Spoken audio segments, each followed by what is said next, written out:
Tambak Yuda, Yuyudana, wah jenenge akeh keparat. Rantak-rantak laku ning Prawadya Bala Maragaging aku aja mati tanpa aran.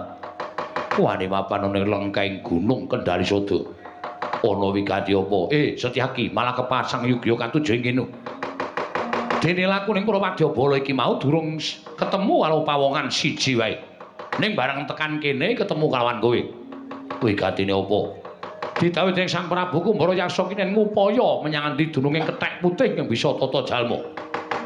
Yen kowe iso nuduhke, upama kowe iso nuduhke lan aku iso mbantu kethek putih mau. Ganjaran mengko dipara loro, aku separo, kowe separo. Mula rasa dadak wigir-ringa lan aja nganti ana rasa tida-tida. Yen pancen kowe ngerti, tuduhna Setyaki. Kagiat risang kapirang urinangkul kinempit kempit dosang reknaning bawana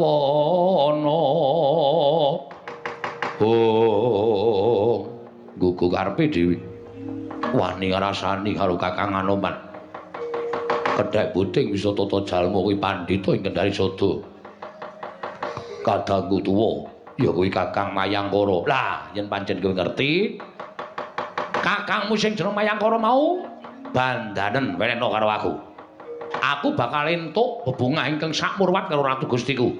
Kena kowe bakal mbuntuh karo kadangku sepuh. Ya iso nyempal bau kiwa tengening Setyaki. Piye?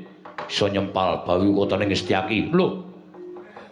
Kok malah kowe sajae nantang karo aku? Lek nomripanmu gatena gobokmu. Kae kadangku tuwa, ora-orane Setyaki ngedol karo kadange tuwa.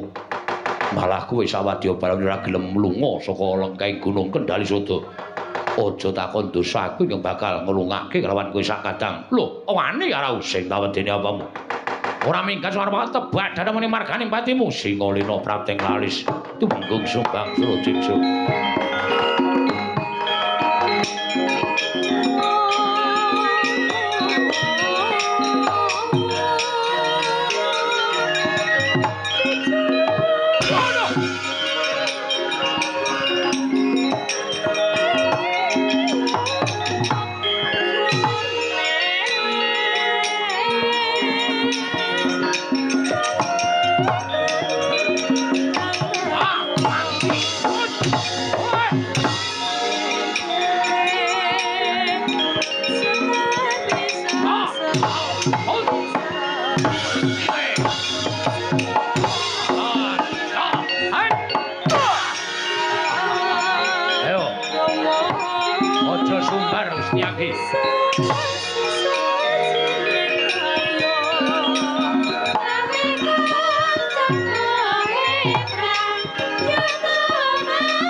Wah,